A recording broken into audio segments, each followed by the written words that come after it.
Okay, I want to use this question to sort of show how to plot a graph using your graphics calculator and how to use a table function to find a reasonable range to set your window.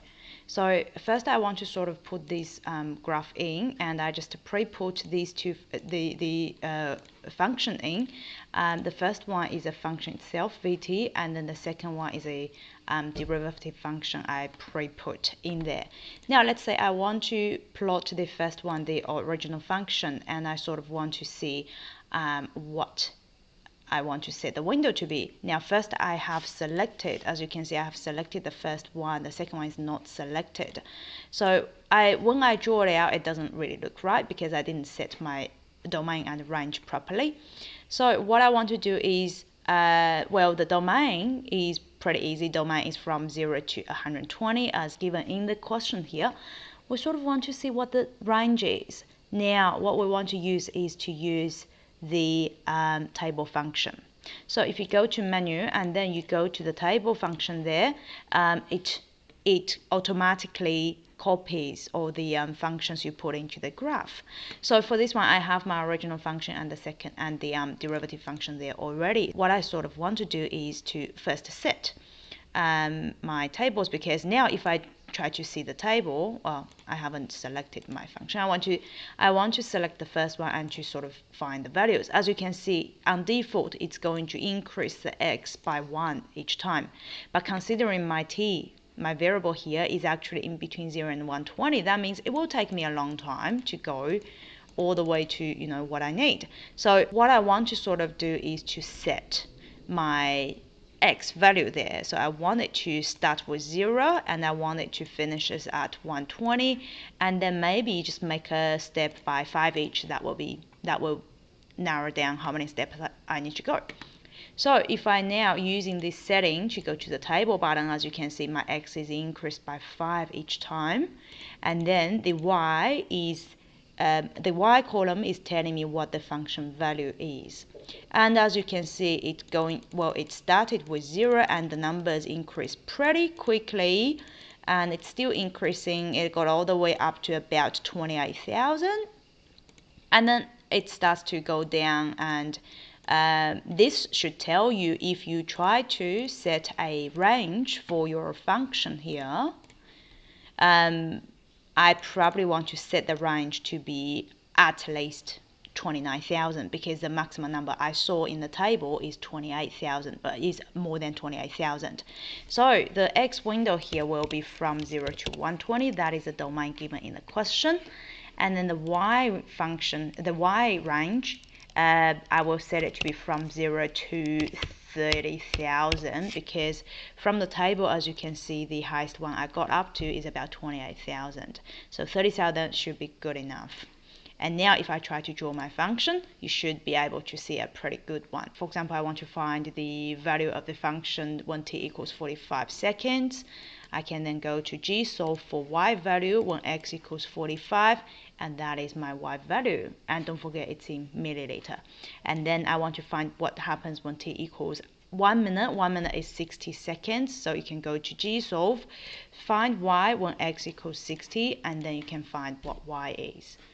So first question is done. Now let's say I want to plot the graph for my derivative. So of course the derivative probably will have a different range. So what you want to do is, hey, let's go to the table function and then let's try find the range. Do the same thing, find the range for the derivative function. So deselect the original function, select the derivative function you put in, and the domain is still from 0 to 120, so I can keep the setting as it is, and then I just want to see the table, see what the values look like. So as you can see, it goes up to about 500. It's still, yeah, okay, the highest one seems to be about 530 something. So if you set your high to be 550, hopefully that will cover everything. And then it does decrease to negative, and let's say negative, how negative it gets down to it gets pretty negative. As you can see, it seems to keep decreasing. So if you set your minimum to be, say, negative 2000, hopefully that's going to give you what we need. So keep those two numbers. Negative, the minimum, y minima is, say, negative 2000, and then the y maxima, let's say it's going to be 600. So go back to the graph, and then let's select the second one, deselect the first one, and try change the window setting. The x does not change, but the y is negative 2000 there for the minimum, and the maxima is about 600 as we worked out before. And now if you draw it out, you should be able to get a pretty good graph. And you can see what the graph looks like. You can find the zeros. In order to draw a sine diagram, you can find the zeros here. Gsolve, find the root. As you can see, you have one root here at 0. You have another root here at 80. So you can draw your graph. In between 0 and 80, it's positive. After 80, it's negative. And then let's say at what rate is the water entering the barrel. So that's asking the value for the derivative function.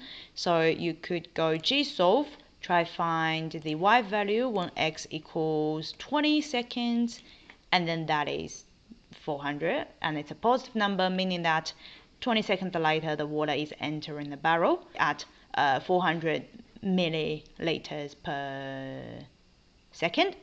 And then after 2 minutes, that will be when t equals 120.